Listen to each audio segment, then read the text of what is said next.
Folktale from Meghalaya. A new wife every week?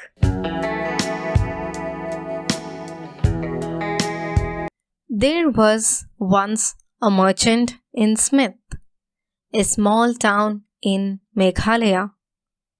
He had a shop which was the only source of his income. He had a growing up son. Bayan was well behaved and affectionate. However, he was too young to think and take decisions for himself. The merchant was widower. His wife had passed away soon after she gave birth to their son. The merchant was aging and he was not sure how long he would live. So, one day he called his son and said, "Bayan, my dear son, a day may come soon when I will be no more, and you will have to look after the shop.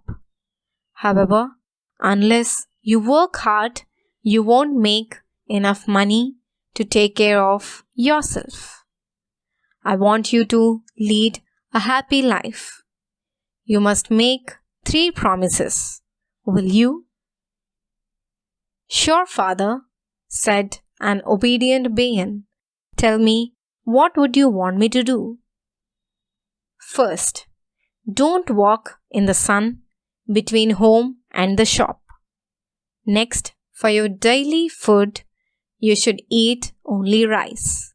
And thirdly, when you marry, you must take a new wife every week," said the loving father. As a dutiful son, Bayan made all 3 promises, but he was slightly bewildered. "I shall do as you say, father, but I don't know how it will help me." "Time will tell you, my son," said the merchant. "You don't worry now." The merchant did not live long after that. He died one evening soon after he had returned from his shop. The funeral rites were duly performed, and Bayan, now a young man, remembered his promises. Don't walk in the sun between the house and the shop.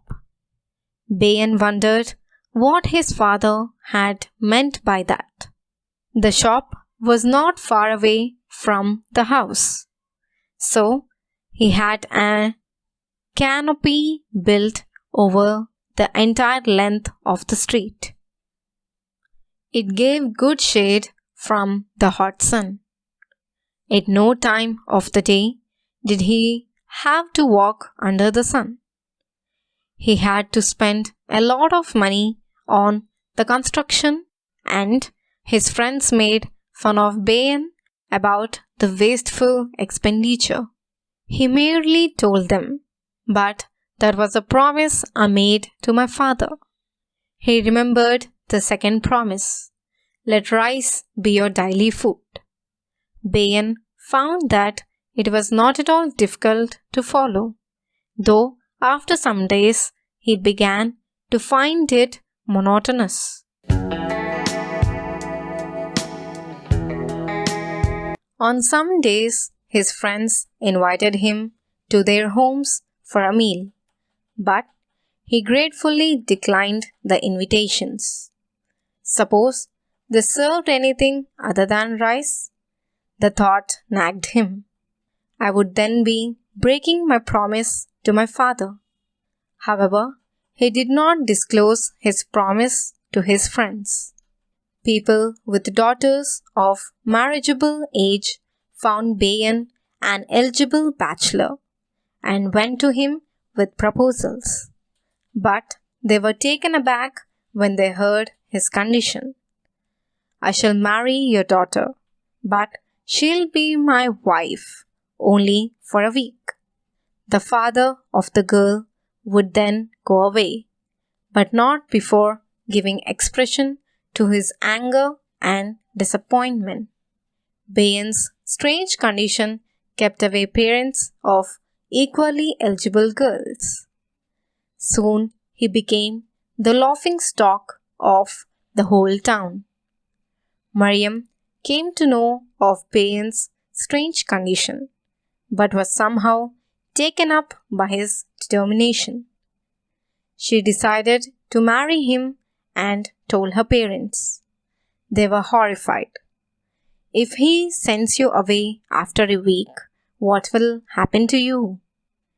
Don't be foolish, Mariam. We'll find somebody else for you, they said. He won't send me away, replied Mariam with great confidence. You wait and see. Her parents then went to Bayan and invited him home to meet Mariam. When he met her, he was carried away by her beauty and charming behavior. Being honest, he began telling her about his promises to his father. And I shall never deviate from them, said Bayan. I know all about them, said Mariam, smiling. Don't worry. The wedding was a grand affair. All of Bayan's friends had turned up, and the parents of Mariam served a sumptuous feast. As was the custom, Bayan was expected to take his bride to his house immediately after the feast. His friends accompanied the bride and the groom up to the gates and then went away after wishing them well. It will be a pity if he were to take her back after a week, they told each other. Mariam showered all her affection on Bayan on all the 7 days of the week. By the time he returned from his shop that evening, he appeared restless, and Mariam noticed it.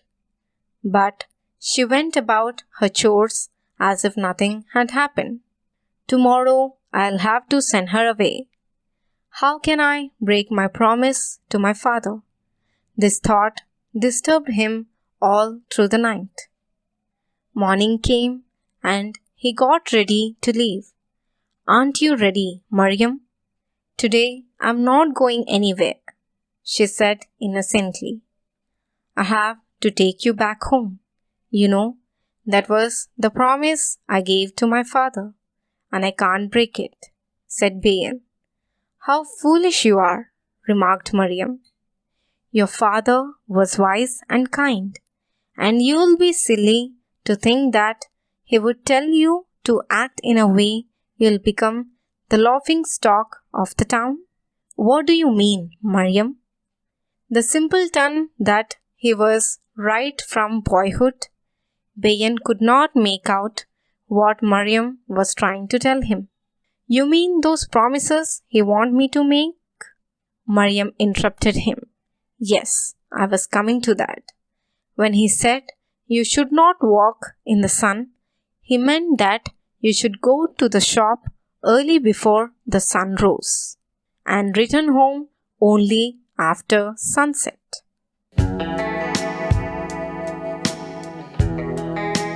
He wanted you to remain in the shop the whole day.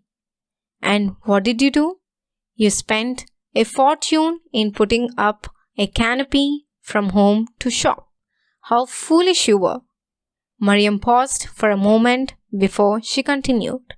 He told you to eat rice and only rice, isn't it? He really wanted you to eat what is necessary and not to be extravagant in your eating habits. And what happened? Even when your friends invited you to eat a meal with them, you refused such invitations for the sake of your late father. May his soul rest in peace. Now, Bayan was staring at her, wondering what she would say about the third promise. Mariam explained, Your father had only meant that you should treat your wife with love and affection.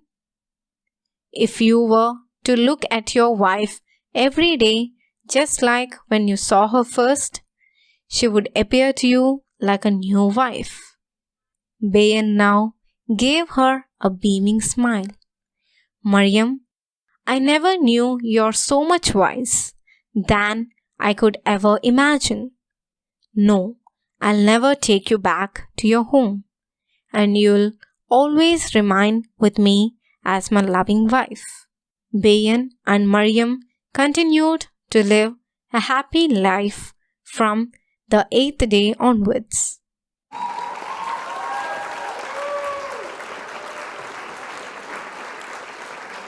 Dhanyavad.